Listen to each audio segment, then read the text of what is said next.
Hey guys, you might notice I'm on my phone because my computer just decided to do an update. I'm going to bring Tennyson in as soon as he gets in here. I am so sorry. I am so sorry. It has been a couple of days. Kid to the ER. I was off yesterday instead of today. Says nobody's viewing. 4 people viewing. Okay. All right. There we go. I thought there were people in here. Then I had an ant escape. I forgot it was Tuesday. I am the worst. Let's see. Did I get him in here? Is he here? Don't see him, but I haven't done this on my phone yet. Maybe. I see him in the comments. Oh my god. Epic fail. I shouldn't even have a channel. Let's see. Okay, on my phone it doesn't work. Let's see if we can get into... No, I don't care about that, man. Sorry, my computer's being a jerk. I was coming down to such a great thing. Okay, hold on. Here we go. Here we go, guys. I'm going to make this right. It says I'm live. Let's see if my boy Tennyson is here. I am actually human. Okay. My name is going to stay Dookie Shoes. There's Tennyson. Okay, let me get out of here.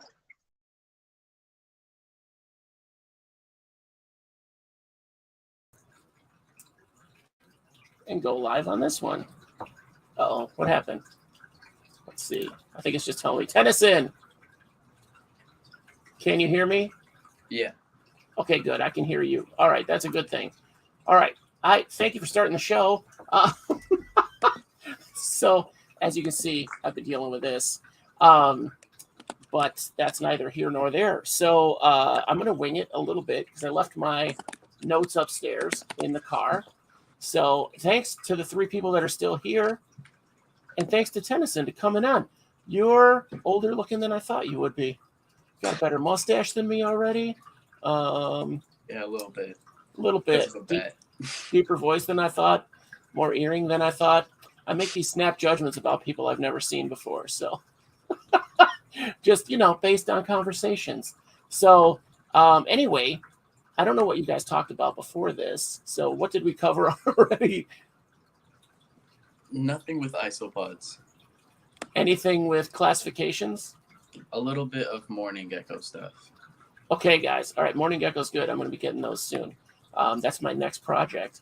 So I don't know if you can hear that waterfall going, but that's been my bane.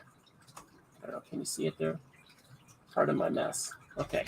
That's the waterfall update, guys. Okay. So Tennyson. Oh, my lighting is horrible too. Okay. This was kind of, you can tell I'm flustered. So classifications of morning geckos. I just want to talk about classifications in general. So how long have you been lightly obsessed with classifications? I say lightly, it could go either way. I don't know. It's a little complicated. It kind of started out as like an ADHD obsession and then just grew. I'd say started maybe 6 months ago. 6 months. That's some ADHD. So Tennyson doesn't know about Rambambasham gigamorphus is a species that has yet to fully be identified, but I'm going to have you help me classify it when I get it. So I'm working on a compilation of evidence that we have. So you've watched the show long enough to know what that is, right? The Rambambashams. No, that's been around for a while. So you've been into this for 6 months, which for ADHD, that's a good amount of time. That's a good amount of time. I have it too, and I've been doing the show for almost 3 years, and you wouldn't know it by tonight. But for me to stick with a project for that long is kind of insane. And it's all because of Sandy. So, Justin. But so you've been into this for 6 months. You got started on it. What was the hook? Like, do you know what, like, you said there's injustice in this world, and it starts with classification and misclassification of isopods and springtails. And actually, I don't think it's that bad in the springtail community. Well, so it started because I had a friend who would ask me about updates and stuff because I was already staying fairly up to date with some stuff because I ask a lot of questions.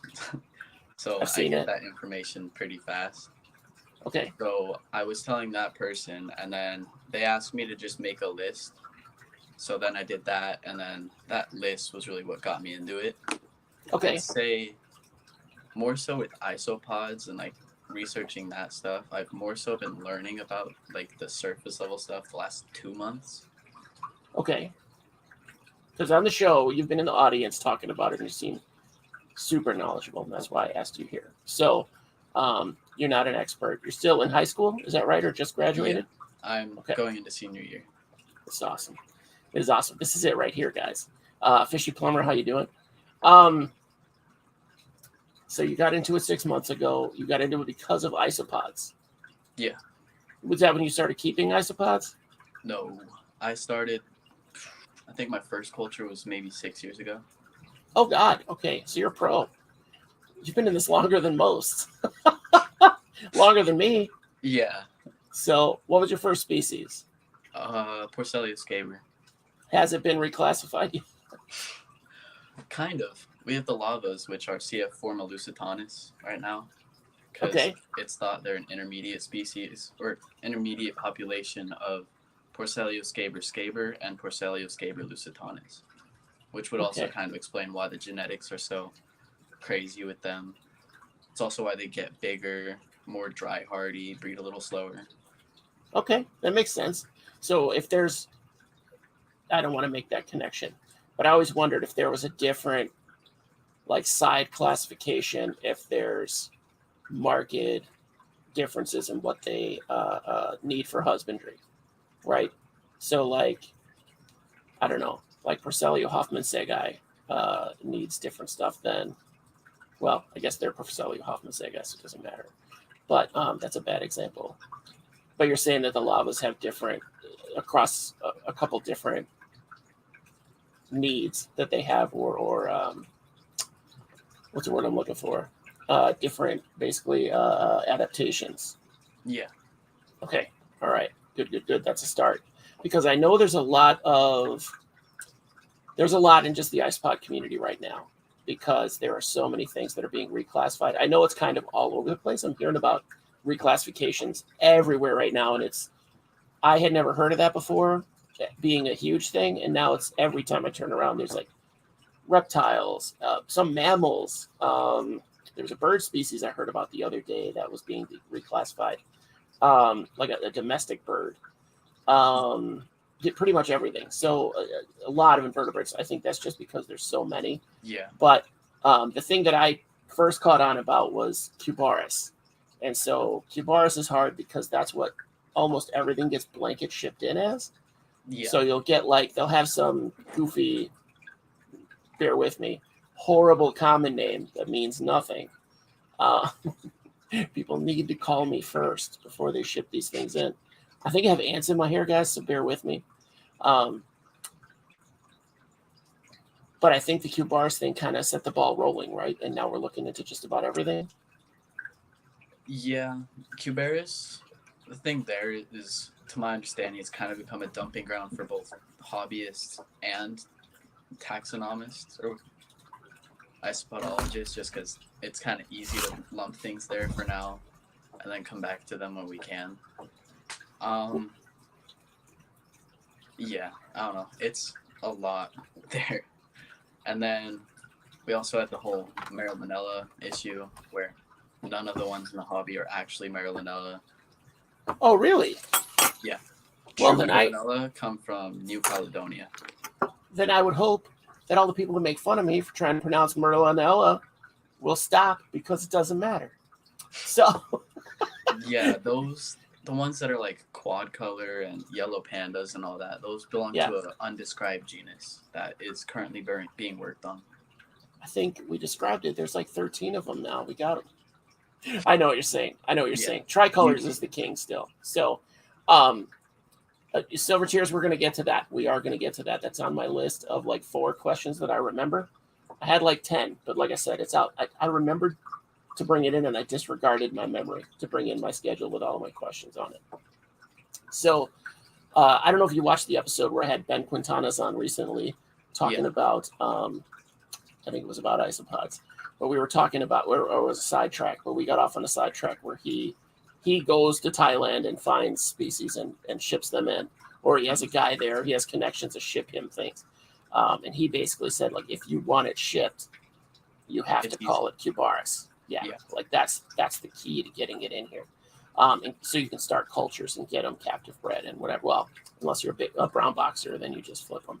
But that's not bad. That is not bad. So that's a big problem. Now, I don't know if you saw Silver Tears and Sandy were wondering about why it's classifying. Does it affect their care and captivity? What she mentioned with the lumping into Cubaris, usually Cubaris, we think like they need high moisture, right? While things that have been placed there, such as dry Adillo, they actually like it really dry. And if you keep them too moist, you could lose them or just have really slow. So there can definitely be issues there. Okay. So it can cause issues with husbandry. I think that's fair. I think if we're serious keepers, we kind of keep an eye on it, and B, there's a lot of like, just Porcellio. Like you can't treat all Porcellios the same, right? You can't treat all Armadillidium the same. All the genus, it's just like that's a good start, but of course every species is different. So but Cubaris is, you're like, oh, that's from a jungle, or that's from like outskirts of a rainforest, or my go-to is to keep them moist, right? To keep them on the moist end. And you're saying that, like, I like that it's dry Dillo. And then keep them dry. See, that makes sense to me. That's a good one. I don't know what dry means in Latin, but I like that one. I think that makes a lot of sense. I think, what are some of the like pitfalls, I guess, in misclassifying? What are we, besides maybe keeping them on the moist or the dry side? Like, I guess this is more of a general question, but what's the harm in it? And act like I don't know. There is one thing that I've been seeing a lot of becoming more prominent, and we have multiple species and they have the same name. So we have Cubaris species Lonsaka tiger. There used to be 2 of those. One has been moved to Troglodillo, and then one is still in Cubaris. And there's another one right now, Cubaris species White Kings. There's 2 I've seen those in the hobby under that name. There's 2 White Kings in the hobby? Yeah. Is it the same species? 2 different species. That's the problem with the common names that I've been hearing about, because I always want to rename stuff because the common names are awful. But you probably have heard me cry about that before. Yeah. And I got, chastised for be careful if something else is named this. I don't think I've tripped on that yet, but I could. I like the idea of White Kings. I like that as a name. But isn't the one like a totally different species? It's not a panda. And the other one is like a morph of pandas. Yeah. That could also be another thing there. But there's also just 2 newer ones that are just 2 different species. One's like more like stout than the other. Okay. So there could be 3. Here's the deal, guys. If you get a white panda bear, you call it a polar bear. Duh. If you get a black one, you call it a black bear. Brown one, it's a brown bear. That's it. Or grizzly bears. Whatever you want. I wish we could do that. It would definitely confuse things, though, if we had Cubaris species Panda Kings and then Cubaris species Polar Bear. Well, they would just be Panda Kings, really, but a morph. I get what you're saying. I don't know how it goes. Something similar to like what plants have, where it's like cultivars, because we have like the species, but then the cultivar is the mutation you isolated. Okay. So it's like Cubaris species Panda Kings, red pandas. That I'm down for, because that you want to know where the source is anyway, because you want to look for it. Like I have red pandas. Thank you for saying red pandas, by the way, and not orange pandas. Bravo. You've seen the show before. That and yellow zebras is my worst. Who's the governing body? We're going to get to that, Sandy, I swear. Spirit bear morph. I want to see that. I like that idea because I want to know where they came from. Because in my pandas, they're kicking some red pandas still. My red pandas keep kicking back to normal, so I'm waiting to see another couple generations. They have been a little bit neglected because of all the projects that I'm working on, so I haven't really checked recently to see what my numbers are like. But I do think we should get in a thing where we're actually taking steps to, like, as a community. Isopod community is pretty amazing as far as hobbyist communities go. They tend to cooperate. They tend to think alike. They tend to all have ADHD, apparently. Everyone in the comments is like, same, undiagnosed. So that's something. That's not nothing, right? But I think we could all get on board. We should start some kind of a movement, putting things onto other boards to see. I think a problem that you're going to have as you with this as a movement type of a thing, or a train of thought and trying to get people on board, is your age, unfortunately. Like, Yeah. I know some other guests that I've had on that are very knowledgeable, and I utterly respect them, you included, that get disrespected because of their age. Like the old timers are like, burr, burr, burr, burr. And it's like, settle down, old guys. I'm an old guy too, and I can respect these guys. Like, I get that. I have that instinct. Like, who do you think you are? You're a senior in high school, almost, and you're coming at me telling me how to classify things. But it hasn't been done right yet. So if the old guys were so important, like, why didn't they do this? It seems like, now that I'm aware of this issue, it seems like pretty common sense to me, what you just said. Yeah. Like, as soon as you said it, I went, yep, that makes sense. Like, let's do the cultivar, or just like the comma, semicolon, whatever. Because we have to get some kind of a better organization. So husbandry, Sandy, I think husbandry does go into some classification, because I know that it goes into, not all the time, but it goes into some of the Latin names, right? Like, where they're found can be noted in there a little bit in part of the Latin name, or like where they found, yeah. I don't know about husbandry too much. That's usually not too important. I mean, if we had like two things that we had labeled as the same species, but for some reason these two stocks care was drastically different, I'm sure someone would look into that and maybe something would come up, but I don't think we really take that much into consideration in the original classifications. I think, though, if it, my thought was, if the location that we found them in or whatever is kind of mentioned or referenced in the Latin name, which isn't always the case, but I know that it is fairly often. If you know where they're from, you should know part of their husbandry, right? Yeah. I mean, it should be like, oh, they're from here. Let's treat them like this. Like, New Caledonia is basically a rainforest, right? Like basically the whole thing, right? I could be wrong, but I think so. Yeah. So anything from there, if we had true Merlinella, which we might not now because it's from New Caledonia, they would be treated as a pretty moist kind of a setup. So, but I think it could, right? I'm not arguing with you. I'm just trying to play devil's advocate a little bit. It definitely could have part to do with it. I just think it's more so the range than the husbandry itself, because we're not really looking at to how we're going to care for it in captivity. We're looking at, like, where does it occur? Who discovered it? Yeah. I want one named after me, but I haven't found anything new in my backyard. That's about as far as I get to go with my 5-year-old. Or the creek, I guess. So yeah, I get it. So maybe not, Sandy. You're gonna have to see for yourself. I would say, for all the husbandry questions, keep one side dry, one side wet or damp, and put that bridge in the middle. See where they hang out. Give them a month or two. Another ant. Oh my God. So yeah, I had kind of an escape trying to fix that waterfall, so I'll be distracted a little bit. She also had a question, because I don't know either, so I'm ignorant too, Sandy. Who is the governing body? Like, who gets to decide what these names are? Usually, it's just the people who originally describe it, which kind of sucks sometimes, because some of the older people didn't really do it well or right, which is why a lot of things are being changed right now. Yeah. Like, one prominent one that comes to mind was Verhoff, or however you say his name. He messed up a lot of things. Nesodillo is one of them. Okay. He had a bad habit of forgetting his previous work. I might be related This guy, he sounds German, right? I Verhoeven? think so. Yeah, he's German.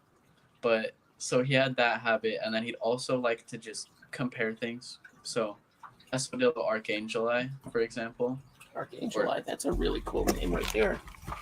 So they were.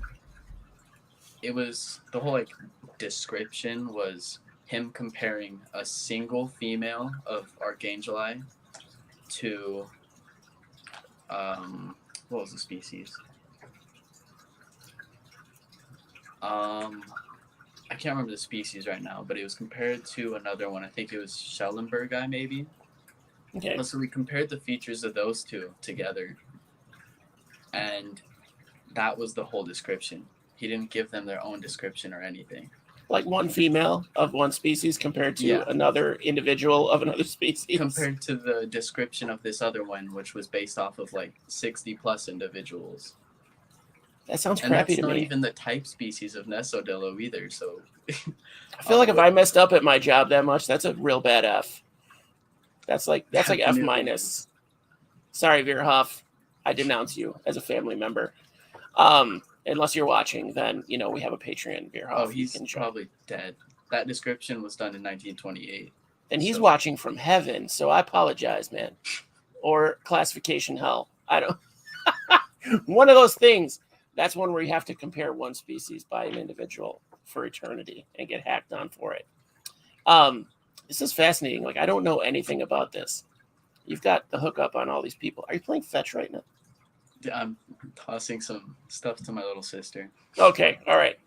I thought you were like, she's probably an expert of like, I don't even know, chemicals, right? She's got a chemistry major at 12. No, she's not inventing new Teflon, so it's not a forever chemical. No. Get on that, Miss Kingsley. Yeah, cause that. Is it Kingsley? It's not like a stepsister. Half-sister. Half-sister? Oh, so it could be a different name. Adopted to the same. It's complicated. Hey, man, you're reclassified. You need to be reclassified. Sounds like this is pretty close to home. I have a new name. They changed my birth name and last name, so already done. So they changed your name to Tennyson? Yeah. That's Used pretty to dope. Be Dalen. Dalen? That's a big upgrade. I don't mean to shit on your last name, your earlier name, but Tennyson, your name sounds like royalty. I've been wanting to say that for a while. Like, you seem like a royal kind of a dude. So, all right, we'll get to some more questions. I'll stop busting your chops. Oh no, that's not it. What makes Nesodillo distinct from Cubaris? This is from Silver Tears. Not much. Now he's never going to forget what you said because he's autistic, he said. So there was, what was it? I read somewhere, or no, I was talking to someone, and they basically said that someone synonymized Nesodillo and Cubaris because they're that similar. So not much. That makes sense. When I started hearing about Nesodillo, I'm like, what? Because people were kind of flip-flopping.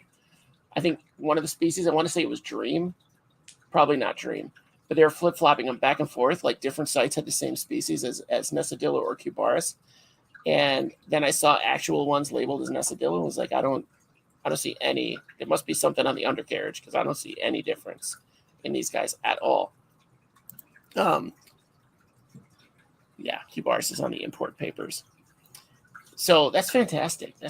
So this is important for our hobby and the classification as a whole, for the science of it, which is what I think half of us are in it for, kind of, is the science aspect. At least a part of it, right? Guys, sound off. Sound off, you're into science and don't just want a bunch of little roly-polies eating your kitchen scraps. They're not sounding off yet. They'll get to it. Because I think this is really an important thing to be into. And I think a lot of the guys that originally started doing it are dead or near dead. There's 3 guys with doctorates in roly-poly classifications? Maybe. Yeah, I think there's only 2 or 3 guys the last time I heard. And then there's people kind of doing like citizen science, like what you're doing. So you have contacts in, I'm assuming, in the scientific community. It's possible. He's keeping it close to the chest. So you're gonna have to go straight to Tennyson, and he'll get with his people and get back to you guys. Is it your dad? Is your dad the guy? Is he the guy, the roly-poly expert? I think he is. I think that's the case because you're being real quiet. I'm making assumptions again. What was my other question? I had like 5 questions set up, and I can't remember but the 2 that I said in my manic state from jumping on after seeing your comment about is it tonight? Yes, it is. So got you into it. You've been doing it for 6 months. How much longer do you think you're going to do it? I don't know. That's the great thing about ADHD, right? It's like right now, this is life. Next week, it could be like Slurpee flavors. You know, you just don't know. Amazing. Amazing. Now, what species do you keep? And are you doing like any kind of observations on the ones that you have in culture? Or right now, I have way less than I used to. I think sure. Maybe 4 species, but then a bunch of morphs and stuff going on. I have Okay. Porcellio scaber again. I just got those back and up and going. I have Armadillidium vulgare and Nasatum, and then with the vulgare, I have 2 different projects I'm working on with those. Okay. With the Nasatum, what are you working on? Can we talk about it? No? With Nasatum, nothing yet. Okay. All right. Nothing. Everybody's got like a weird Nasatum or Armadillidium project going because they're so easy. So you can't keep them from breeding. It's crazy. Okay, I think I found my list that I messaged to you. So this is good. Why is classification important?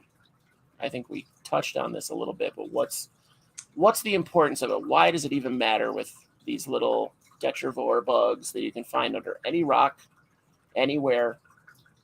Go.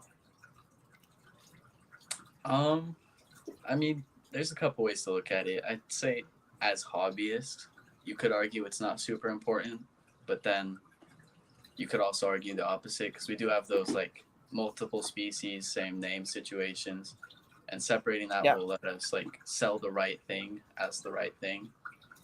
And I'm sure down the line we could possibly even get more import stuff going on if we have like the right name and like proof of like this is where it comes from, it can't live here. Stuff like that could probably come into play in the future. I haven't looked into that part too much. But then as a science, it like distinguishes different things from others and helps us with identifying things after that because we can then go back and be like, all right, this genus has these features, but this species doesn't. So then do we need a new genus or is that just unique to that species or what? I like that. I like it because, you want to make sure that it's good. Like you said, I don't think it's important to a lot of hobbyists, but it does wind up being important to them when they're sold the wrong species. Yeah. I got sold magic potions, but it was something Dalmatian or something with orange spot or whatever, orange spots. It wasn't technically magic potions, but I was like giving them away as magic potions, but people were like, no, it's going to mess up my colony. I'll keep it, but that's not what it is. Who is Silver Tears? Is that your like family member or a friend? Yeah, that's a friend. It's a friend? All right, because they've got my whole list of questions. I was like, this is kind of creepy. Do you have like MPD too? Okay, so we'll just go over that. So why is it messed up? Because that old man couldn't keep his brain together and didn't do a very good job in the 20s. So that's how he... A lot of those. And also some of it now is just like isopodologists who already have like adapted to like, okay, this is messed up, but I can still work around it. Just haven't really wanted to go back and redo that all. Because that's a lot of effort when they can just, for now, work around that. It's a lot of work. And then arguing with the people, like, say you reclassify, I don't know, Klugai, right? Klugai Montenegro. You reclassify it. Now you've got to convince everybody that it's not Klugai Montenegro, or you're trying to sell it and tell them, like, no, this is the new clowns, but it's this now, and they're going to think you're a maniac. Unless you get... sure those actually might be a complex, so that might happen. See, my instincts are good for this stuff. Someone should call me. I will accept a $60,000 a year situation. I would do that for you guys. 6 weeks paid vacation. If anyone's listening, I'm down. Yeah, I think the hard part that's really fascinating that even clowns could be reclassified at this point. Is it just the side ones, like the location? Because Montenegro is obviously out of Montenegro, but Kluga is from Spain, I think, or It's Italy. likely something like that. I know officinalis also are complex, and then so are Porcelionides. And Now, by complex, sorry, go ahead. Porcelionides. Basically, there, I believe we just need to like do genetic work because they look the same physically, but genetically, there's like differences. Well, because like, okay, so you said officinalis. That's my favorite isopod for some reason. I can't explain it, but like my logo is officinalis. So Gordon, are you saying it's complicated? What'd you say? Complex? It's a complex. It's because like, so officinalis, you have at least 3 different semi classifications where they have like the locale. So there's like Italy, there's Spain, and I think my brain wants to say Madrid, but that's not right. Israel. What's that? Israel, yes.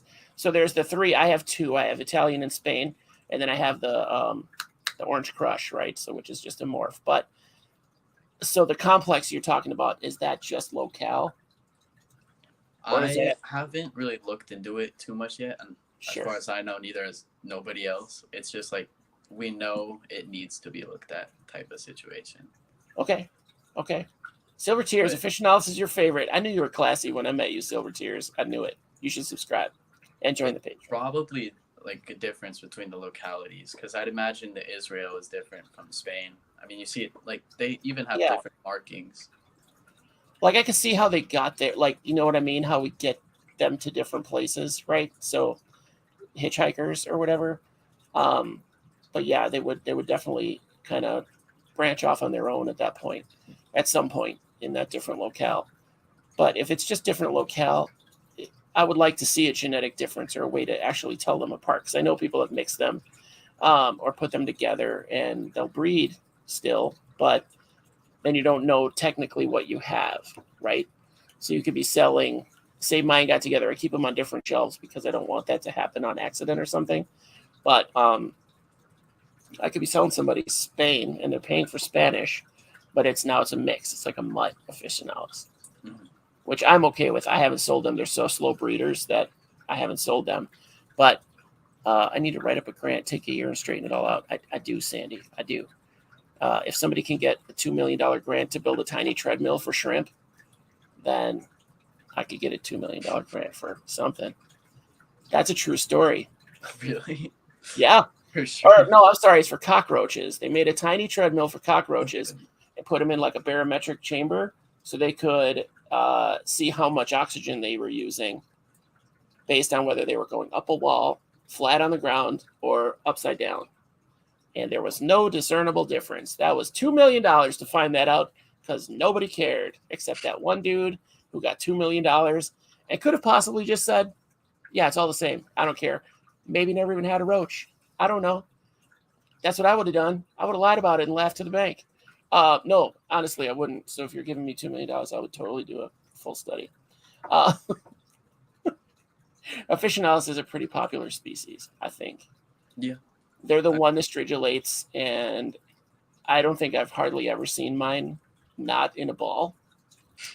If you've kept them, you know what I'm talking about. The second you open the lid, they just pop in the balls, and they sit there for like 15 minutes.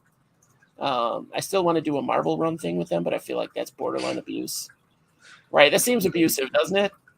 Yeah. That could be construed as that, yeah. Unless they think it's fun. We don't know. $2 million to find out if Officinalis thinks it's fun to go down a marble run. I need to write this up. I'll see you guys later. No. No, you guys are going to get until Tennyson gets tired. What's your curfew? It's like an hour behind here, so Oh, so it's like noon there. Okay. I don't know how Well, time zones work. I said an hour. I didn't say I know. 12. I know. My friends in Like Washington, 9. Menagerie, 503 Menagerie's in like Oregon. So I think it's like Wednesday there. Reed had a question here. Reed is a total noob, but it's my good friend. Would better classification now help in identifying invasive species down the road? I'm sure it could, for sure. Yeah. I mean, if we find out that something we have here originally is this thing, for example, like say, I'm gonna just throw something random where they're gonna be completely inaccurate for now. Okay. Sure. So say here we have like armadillo, whatever, and we're just, yeah, that's a native species, but then we find out it's actually just this other species being armadillo intermixtus. We know those should not be here and never have been and whatnot. So I'm sure then we'd like start looking more into that and whatnot. That sounds smart. Yeah, I think it's a good idea to check them out, especially if they're having issues. I don't know if anyone's had an issue with an invasive isopod, except for keepers that have dwarf whites, but oh, maybe you do. I saw that face. Armadillidium vulgare are invasive. Right, they weren't here natively. Here? Yeah, not in America, right? They came over no. from somewhere. And those, I wouldn't be surprised if them being invasive has caused issues with more microfauna and stuff. Because they're like, it's done. Like that damage is done. They're everywhere. So, we can't undo that. Yeah, they might as well have meant to be here. Like America was made for them, I think, because they are everywhere. They're the true colonizers. Yeah, especially in my area. So my little neighborhood, I guess I did a sin and released the ones that I caught. I originally caught them, wound up with like 5,000 and just was like, here, I'll put you back in my yard. And that's now very smart. I don't think it's very smart. I got yelled at for it. So by some other hobbyists. I don't see the problem. They explain it to me and I'm like, whatever, except that I have a million vulgari in my yard. A year later, the neighbors are like, oh my God, how do you like isopods? Like they're everywhere. That is one problem. Yeah. Could be pushing out native species. But they were here. I caught them in my yard initially. Yeah, but they weren't in that high of numbers. No. You're just flooding your backyard with them. Well, I was hoping that maybe something would feast on them. We get more toads or something. I think most people's concern mainly stem for like pathogens that you could possibly introduce, but that's true. You could still argue both ways, but it's still just better to be safe with that type of stuff. Here's the deal. I go in my yard all the time. Any pathogens I would give to my isopods, I would give to my yard. So I get what you're saying. I'm making fun, but I totally understand. I haven't done it since. But to be fair, I stopped all my vulgari. So they are all free. They're prettier in my yard. They're more yellow. There's no ship rules for hoffs. Yeah, hoffs can be invasive, but I don't see them living around. Well, I'm in Illinois. I don't see them living in Illinois. Gets too cold, gets too wet. Arizona, maybe? Yeah, Arizona. I can see them being, or like some parts of Arizona, Texas. The not so dry parts, I guess. Yeah. I guess they'd find it. The only reason those would be found is keepers releasing. And that's just, we have to just educate others not to do that. I would hope. Well, I say that, but I know I came from another era of the hobby where it was like a free-for-all. So you could do anything, let anything go. Nobody cared. Nobody thought anything of it. And now we have a whole state full of pythons that would have never existed, and they're destroying that state. So, and nutria and wherever the hell nutria came from, that kind of thing. But I don't. Yeah, you can make isopods an invasive species, but I can't imagine them doing that much damage to. And that's just me throwing it off the top of my head. I don't take me as any kind of expert whatsoever. There's definitely potential for a lot of issues with farms too. They're looked at as a pest with farms. If they bred enough, that could definitely become a large issue. and then they end up getting introduced to pesticides because of that, and then introduce that to native populations. And it's a slippery slope, but I'm sure there's definitely issues there. Then we could just get a bigger invasive species to eat them, though, right? And then just keep doing that until we could teach cows to eat them. Teach cows to eat them. Problem solved. So many cows. And Last Cat mentioned something too with damages in greenhouses. Okay. I didn't see it. What did he say? Crowding out native species.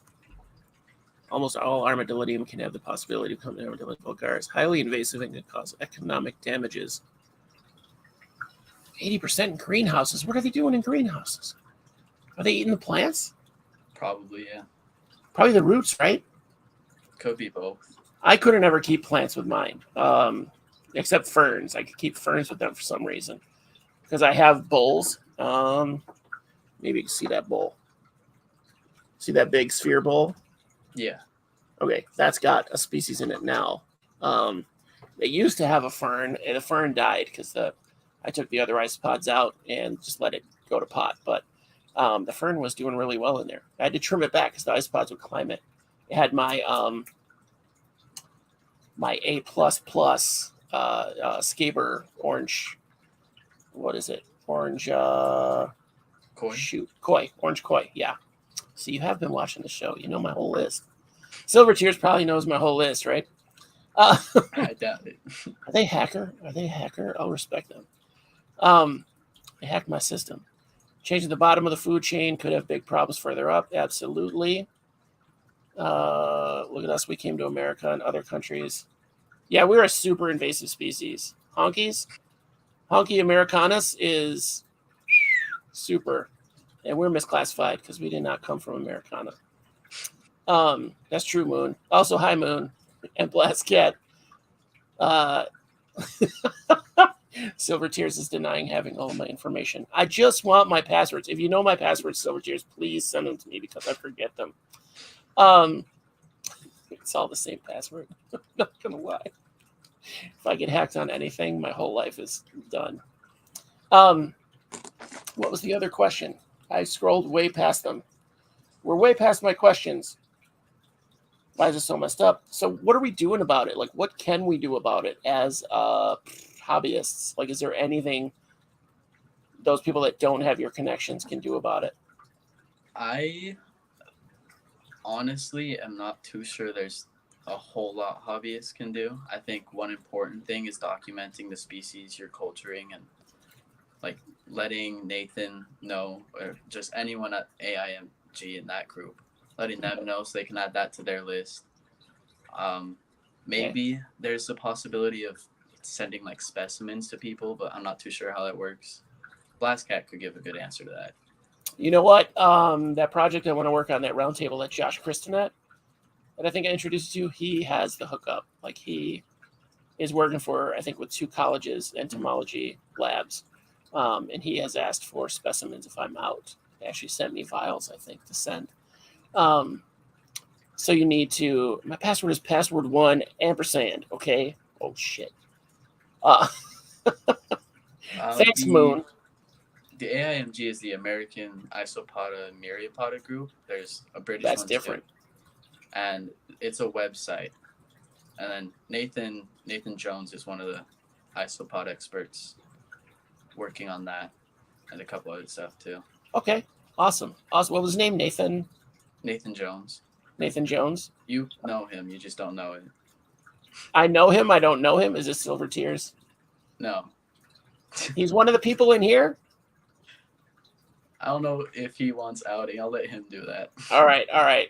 Nathan, you know how to reach I definitely recommend looking at the website because it has a good guide with like some how to ID and differentiate some Porcellio in the Americas. More so the US with that right now. There's also a good spot there that has a list of like all the species kept in the hobby. Okay. So and I like you can that. like let them know and such if you have like a species that they don't have on that yet that's breeding well for you and such. Would you say on that website the species listed are like as up to date as you can get on the actual classifications? Fairly, yeah. I've used it a lot for my list. All right. It's the thing there is that they don't really list the previous IDs, so it's kind of hard to dissect for just common folk. So that was Got another it. thing Got with it. my list is I just want to make it as easy as possible for just hobbyists. Yeah, because I think we need it, like to see it evolve. Yeah, I think it's fascinating too to see it evolve. Like once we take a look at it, and actually not just label stuff as it comes in on a box, or hear the label from the guy who found it in the woods. With no information whatsoever. I like to see it kind of, okay, this was this, now it's this. It can still keep its common name, but the scientific name is going to be different. So I like that. I like to see things change because so much has changed in the hobbies, just in the last little while. It hasn't been in the last 20 years. I can say that it's been kind of insane to see how much different it is than when I was your age, going to shows, going to expos. You could get a raccoon, a full-bred pit bull puppy for like $12, a kinkajou, and Suriname toads. You could buy a bucket of Suriname toads. I wasn't into invertebrates at the time, except for maybe shrimp, but you could get just about anything. It was the Wild West in the pet trade, and in the last. I still say there's a lot of diversity at shows now. You can find a lot of stuff, but it's nothing like it was. Like it's literally like 20% of what it was that you can find at shows. You do more reliably get captive bred stuff now, though. That's a bonus, which is great. But like when I was your age, I didn't care about any of that. I just wanted a raccoon or whatever it was, Yeah, I'm using a raccoon because if you go find a raccoon and you get one, you deserve what you're gonna get. You deserve what's going to happen to you when that raccoon gets to be an adult. I had an old neighbor with a pet raccoon. Yeah. That's like a lifestyle choice. Yeah. Was it cool? Was it still cool? Yeah. It would wear a diaper around like a baby. Oh, my God. Because their piss is toxic. It's bad news. Yeah. We used to rehab them, babies, for the state. And then we had a property that was like 12 acres. And we had one that came back. Like a year later, we hadn't seen it in a year. And it came back with babies and just would sit outside our window if the light was on and sing. And then you'd come out and play with her. Like we had not seen her in a year. So it was pretty great. What is this? This is the ice. Oh, I got to save that. I got my people on the, shoot, I can't. I got my people on the website. So Green Jedi Monkey set that up. Justin, can you put that in the comments, the actual comments, so I can copy it later and put it up there? That's a really good resource. Did you hear the news about monetize your channel? You only need 500 subscribers and 3K watch hours. Oh, thanks, Moon. I'm almost there. 405, I think. Another year and I'll be at 500. Boom. Big bucks. No, that is kind of cool. I'll get my pennies. Pennies on the dollar. What was the other one? I asked you, how can we help? What are we doing about it? We got that already. Why is classification important? Okay, now we get to the silly part of the show. We're just going to talk about what moves you in the hobby. What's your personal focus outside of classification? Like, what is your jam right now? Honestly, it's just creating like mini ecosystems, like cohabitating different types of stuff. Okay. So, like my Blabberus species Honduras bin, that one's just behind me. And there I keep the Blabberus, Eleotes, Hispalabris Great Basin race, Lapsinus species Wasatch, my Armadillidium vulgare Dirty Pied project. Okay. And then Hemiblabro roseni. So I have 2 species of roach, 2 species of beetle, a species of isopod, and then 3 species of springtail. And then also a Secoptera, which I still need to get ID'd. What's a Secoptera? Park lice. They're basically springtails, but very arid. Okay. All right. Not like the, what are the ones, the fire brats? Is it along that line or no? No. Way smaller. They're like mites, but a little different. Okay. All right. Like if two mites connected, kind of. Hey now. We did that show. All right, settle down. I know you're all hormones right now at 17, but settle down. We just found out that Blast Cat is Nate. So Yeah. Yep. I'm gonna call him Nate. I feel like we go back. So that's the caliber of people that watch this show is actual real scientists. That's awesome. That's awesome. Yeah. That's good that we can send specimens. Might need Yeah. to send some Valencia. You want to pick up, Nathan, if I'm wrong, you want to pick up or label it. You want to label where you found it. What time, if you can get a geo tag on it, do that. Yeah. Like maybe what kind, whatever details you can. When I was sending stuff to Josh Christinet, he was saying to put on like kind of the area, like was it under a log, was it up a tree, was it whatever. So they could help to, if there was a question, they could help to identify it specifically. So yeah, there's whatever information you can put on there, but the most important thing I think is the geotag. Is that right? Probably. I think so because they want to know where it was. Yeah. So if you find something weird, that's how they could track invasive species too, or like first time it's been sighted in that area or whatever. The contact, figure some stuff out there. Yeah, we could have. I'll talk to Josh next time he's on the show. We could do something like that. Consider yourself a professional hobbyist. I consider myself what's the word I'm looking for? A non-professional plumber. So, welcome to the show, Fishy Plumber. You're creating a paper which will outline everything. So, Blast Cat, you're talking about a paper that is like how to send stuff to the lab, like instructions. I'll let you type that out. Be useful. That'd be super useful. I feel like if we simplify things, especially the main like science guys, no offense, Nathan, they tend to overcomplicate things because it's at such a high level in their brain. They kind of assume. I do the same thing with everything else that I'm into, all my nerds.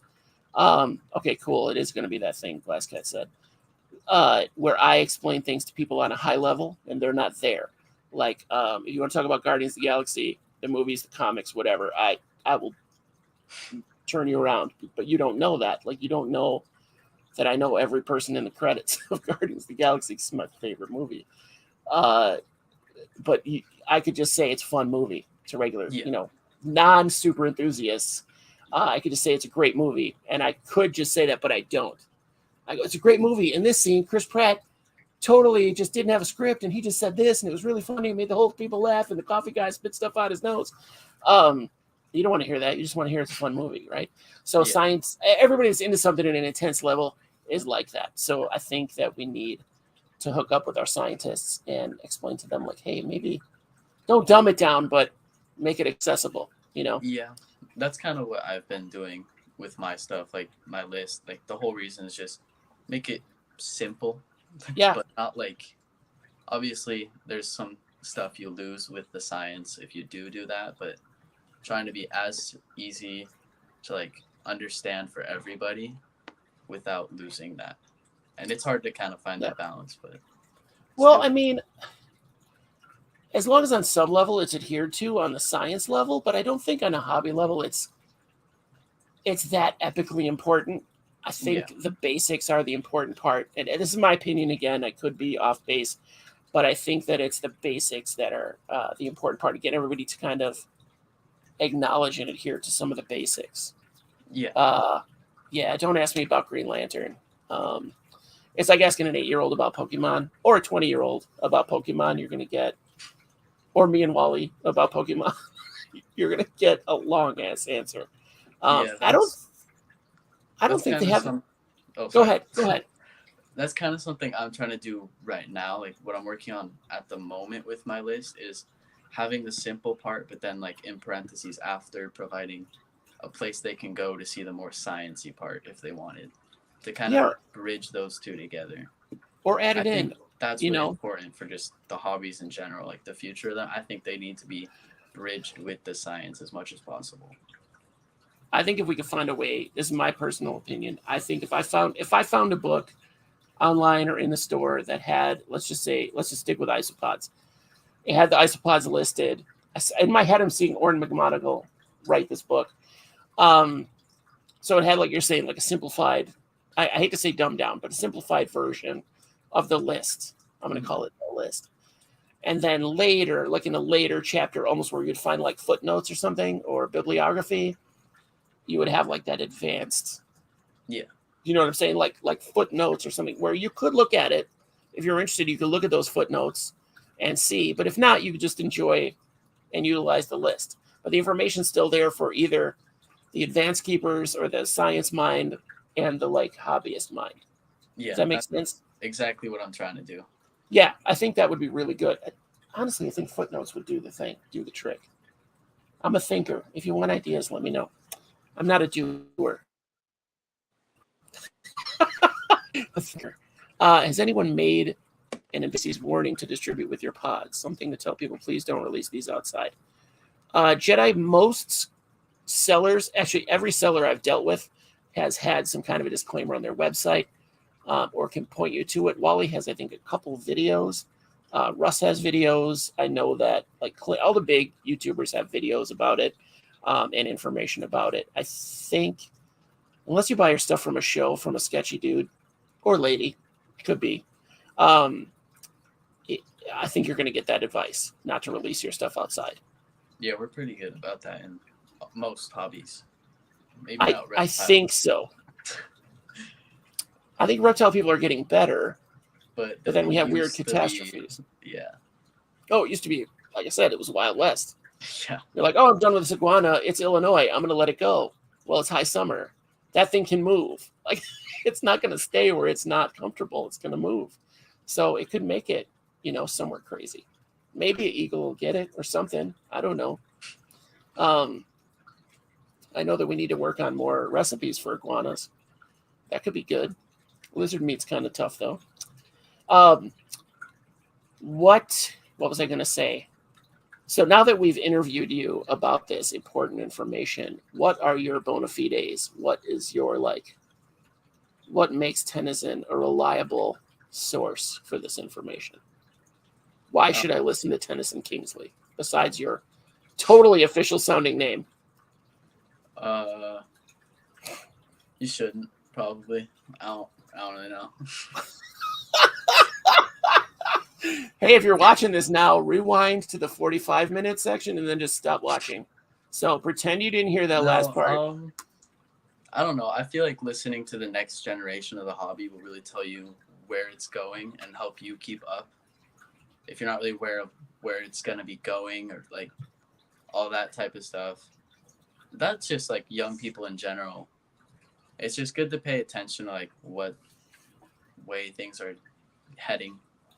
Yeah, I think that's 100% correct. But here, on the flip side of that, devil's advocate again, here's my issue with that, Tennyson. Let me tell you, I almost called you Josh. I don't know why. My issue with that is like everyone I know in the hobby, and a lot of people your age that I know, and it's only because we have similar interests. So I know these people have an ADHD or an ADD, which isn't a bad thing. But you hyperfixate on something, or we hyperfixate on something for a limited amount of time, and then we move our hyperfixation to something else. Like, we're still reliable to have information on that old thing, but a lot of my information from things I was into in the past is very intense for that time, but then I got out of it, right? So is your sister like, yeah, he got it. He nailed it. I swear it's Silver Tears. He's based? What does based mean? Oh, it's slang.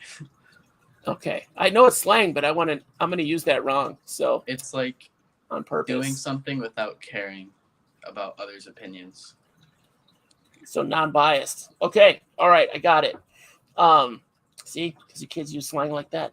Don't use that slang when you're writing your book. I think that makes it hard to relate to that. Oh, maybe not. Awesome. We got mood lighting. Don't be angry. I'm just saying. All right, sis. Stop messing with the lights. Oh, that's better. It's actually kind of cool. To change it, Tennyson. Was that English? Is your sister Korean? Did she just speak a bunch of Korean? No. It sounded very Korean. She was like, "What the? I don't know. I'm not going to make a fake Korean voice. That seems just a little racist."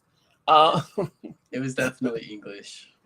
Okay, all right. It's not my English. Was she saying based over and over again? Maculatum have been released in Canada and New York. That is okay. Lovely. That might be some kind of problem. Someone go collect them with locality, please. Yeah, and view them humping everything. Everything. Oh, based means awesome. Okay. So you were wrong about your slang. Non-biased, I like that as meaning That's non-biased. Just a dumbed down version. Okay, all right. All right, it's based. I'm totally going to use that wrong. You're welcome, and thank you. I'm always collecting young people slang, and then I use it wrong on purpose to upset young people. It's just a hobby. It's another hyperfixation.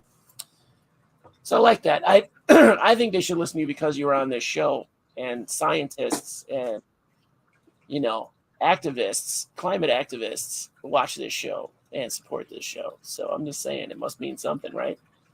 Must mean something. We got you out here. So, guys, those of you who have been around here since 8:30, thank you. Thank you. I apologize. Luckily, I checked my text and saw Tennyson's text a half hour later. My daughter asked me if I had my show tonight. She's 5. And I said, no, it's Monday. I just thought it was Monday, guys. I'm so sorry. Bob Bass. Tennyson consults reputable sources. Clearly. But does anybody else have a question I didn't cover yet for Mr. Kingsley? I can't get over that's such a dope name, dude. I don't know. You need to capitalize on that somehow. Write a book now.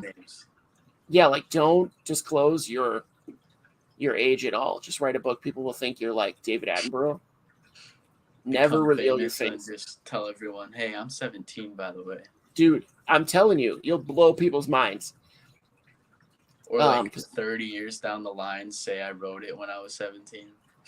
They would know. They would know. I mean, it would be there. You'd have a lot of proof. I took my sleep med over an hour ago.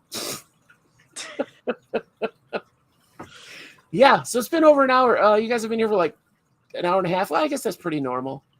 We started about 35, 40 minutes late, something like that. Yeah, Tennyson, thanks so much for coming on. I know it was kind of unique for you, having you on. I don't think you were prepared to be asked to come on. You seemed super surprised when I asked you, so that was good.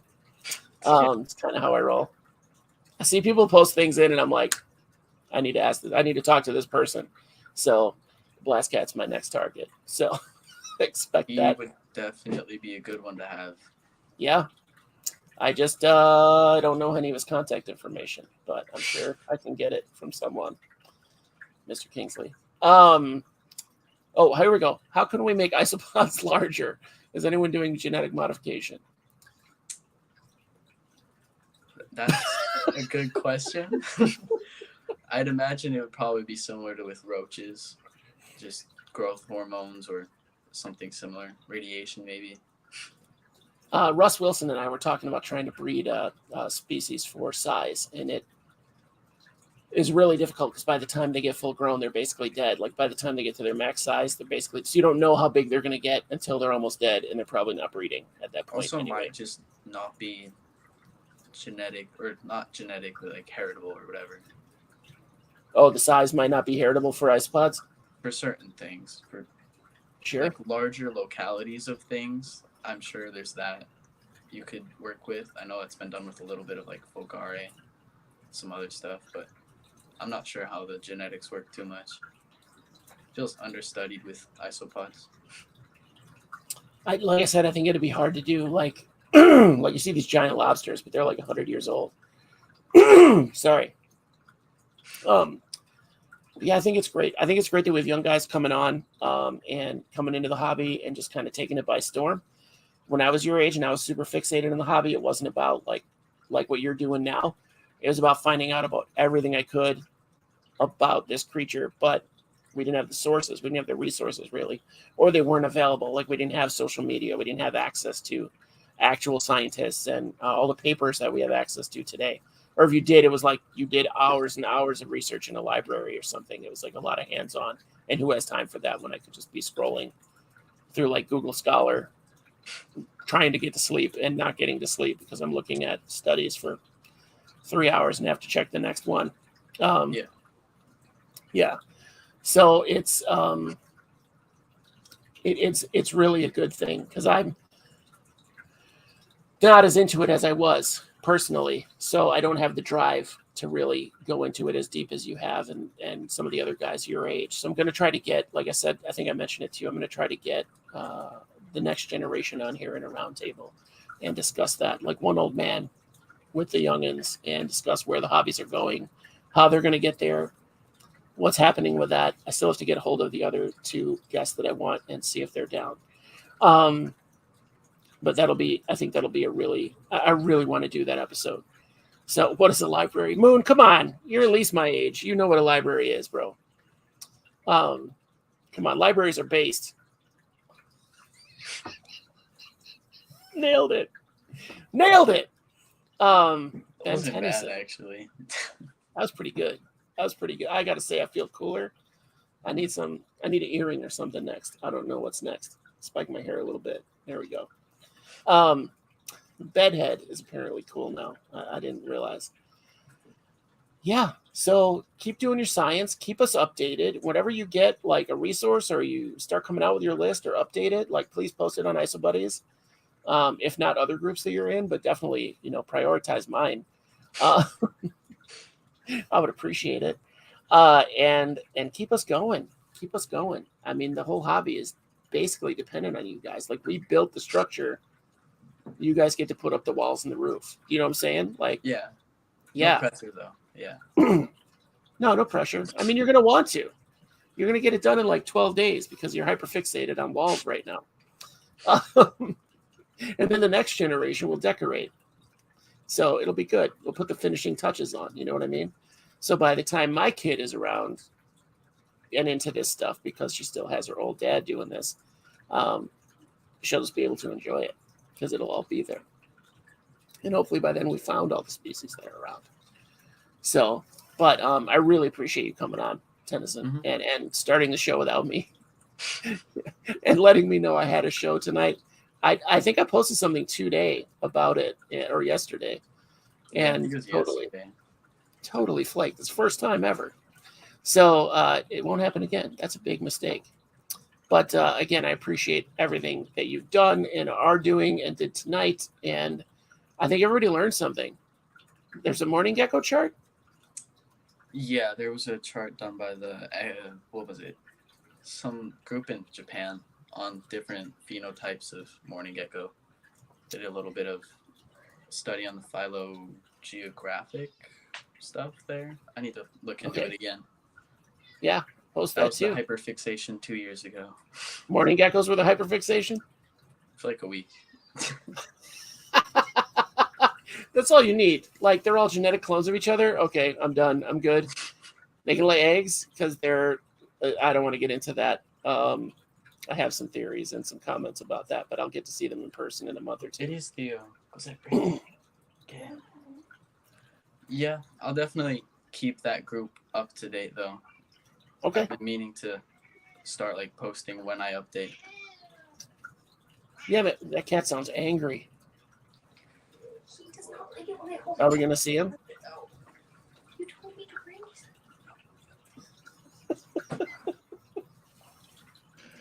Best interruption ever. How old is sister?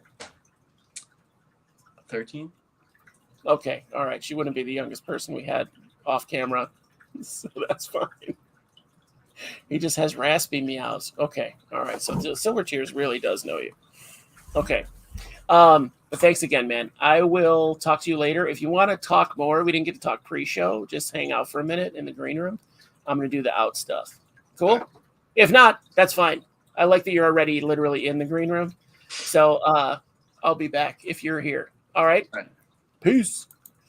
All right, guys, that was Tennyson. Thank you, Tennyson, for coming on and taking care of business. Pardon my mess. This is getting all cleaned up. But I hope you like the tank. I don't know who owned it before me, but they scratched the crap out of the glass. That's about as clean as it's going to get. I polished it 3 times. Oh, this is the original 30. Okay, that's the original 30. This is the canopy. You see it's connected there. Sorry for the crazy lights. And then there's the hanging globes and then down into the tank. So, yeah, we're going to get some more in-depth on that soon. That's going to be an off. You'll see a couple of those. I am based. Thank you, dude. I feel based. Free based. Oh, no, wait. That's different. That's different. See, I'm already using it wrong. I'm so proud of me. Guys, we have a Patreon. We have a Facebook page. We have an Instagram that I'm actually using now. So I think I'm using it wrong because I don't get it. But I will put hearts on your stuff if I see it. So check us out on it's whatever. It's IsoBuddies on all those things. So Patreon.com/IsoBuddies.com or Patreon.com/IsoBuddies. That's the one. So if you're watching the show, you like what I'm doing, you've been enjoying it for months, years, whatever it is, I love you. I thank you so much for watching. And if you find it in your wallet to give us a, one coffee a month, we'll call it a coffee like Wally does, that would be awesome. We could do more. I could do more builds. I could do better lighting. I could be here on time. I could set an alarm. There's all kinds of things we can do with some support. So those of you that are already on my Patreon, I love you so much. Thank you so much. It blows my mind that people would support me financially a little bit. And it's awesome. It is awesome. We're going to try to stockpile some of the money and give it to a charity. I don't really know if you remember when I had, oh my God, Carl Callwood on the show. He's the climate activist that was on the show talking about he's single-handedly, not single-handedly, but he organized in the Virgin Islands to save a reef, an entire cove reef, Mandalay Bay.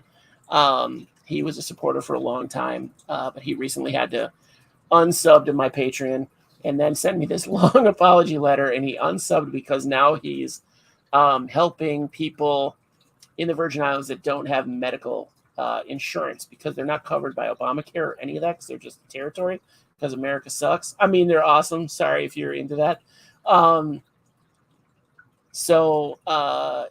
Yeah, we're going to be giving that to them. So we're going to stockpile it for 3 months, and whatever we take in, we're going to give to Carl for his thing. So I don't think he knows that. If he watches this later, don't tell him.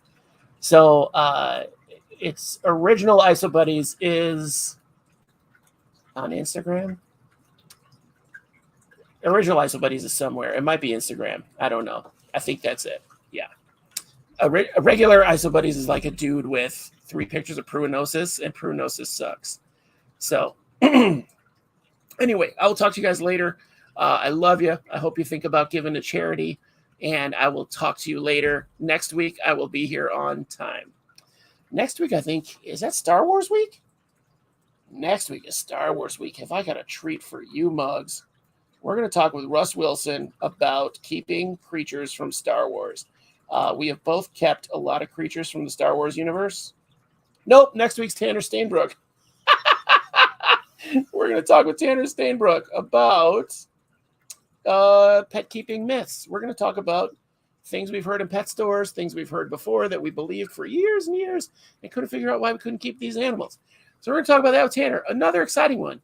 The week after that is Star Wars. So join us for that one too. I think it'll be a lot of fun. It's going to kick off a once-a-month series we're going to do. All right. Love you guys. Thank you so much. Patreon supporters, love you too. We're working on a Patreon board. I want to kind of maybe write your names on the tank. Let's see what we can do. All right. Love you guys. Peace. And now for the awkward exit.